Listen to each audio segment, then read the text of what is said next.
Aulia Masdura. Saya Regina Lasari. Saya Finana Fatima. Kami dari kelompok 2 akan menampilkan video media pembelajaran klasifikasi materi dan koloid. Selamat menyaksikan. Assalamualaikum warahmatullahi wabarakatuh. Perkenalkan, saya Nafisa Aulia Masdura selaku perwakilan dari kelompok 2. Hari ini saya akan mempresentasikan proyek tugas akhir saya, yaitu sebuah diorama interaktif klasifikasi materi yang mengilustrasikan pembagian materi. Hari ini saya akan mempresentasikan proyek tugas akhir kami, sebuah diorama interaktif klasifikasi materi yang mengilustrasikan pembagian materi yang terdapat dalam pembelajaran mata kuliah dasar-dasar bumi antariksa dan kimia SD.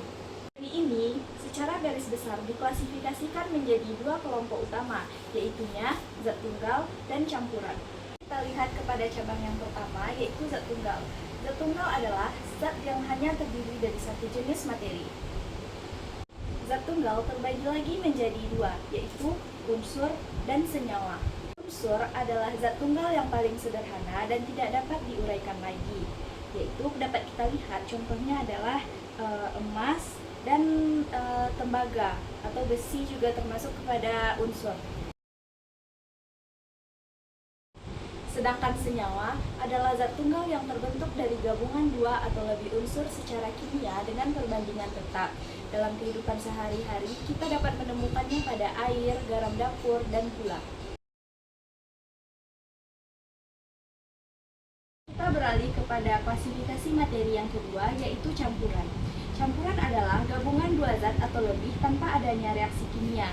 Campuran terbagi lagi menjadi 2, yaitu ada larutan homogen dan larutan heterogen. Kita masuk kepada campuran yang pertama, yaitu campuran homogen atau yang biasa disebut dengan larutan. Terlihat sangat seragam di seluruh bagiannya. Karena partikelnya yang sangat kecil, sehingga dia tidak dapat dibedakan dan tidak dapat mengendap.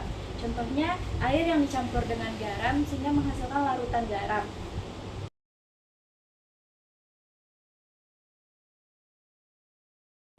Lalu, ada campuran yang kedua, yaitu campuran heterogen yang partikelnya masih terlihat.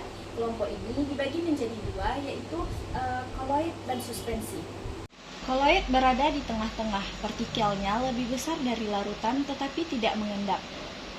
Kita dapat menemukan koloid dalam kehidupan sehari-hari. Pada sektor emulsi, fasenya adalah cair dalam cair, yaitu contohnya ada susu dan mayones.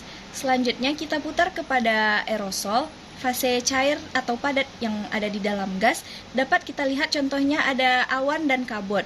Selanjutnya, jika kita putar kepada sektor sol, yaitu fase padat di dalam cair, kita dapat melihat contohnya ada tinta dan cat.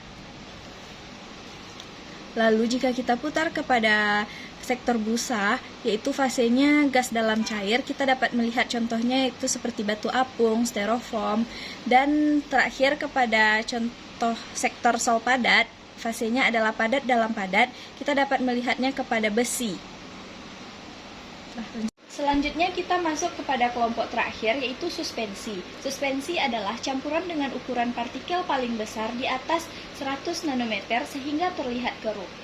Sifat utamanya adalah sedimentasi, yaitu partikelnya akan mengendap di dasar wadah jika dibiarkan seperti pada air lumpur atau kopi tubruk.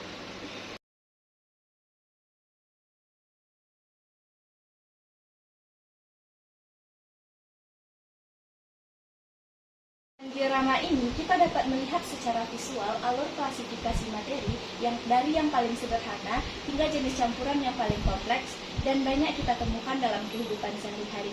Sekian presentasi dari saya. Terima kasih. Assalamualaikum warahmatullahi wabarakatuh.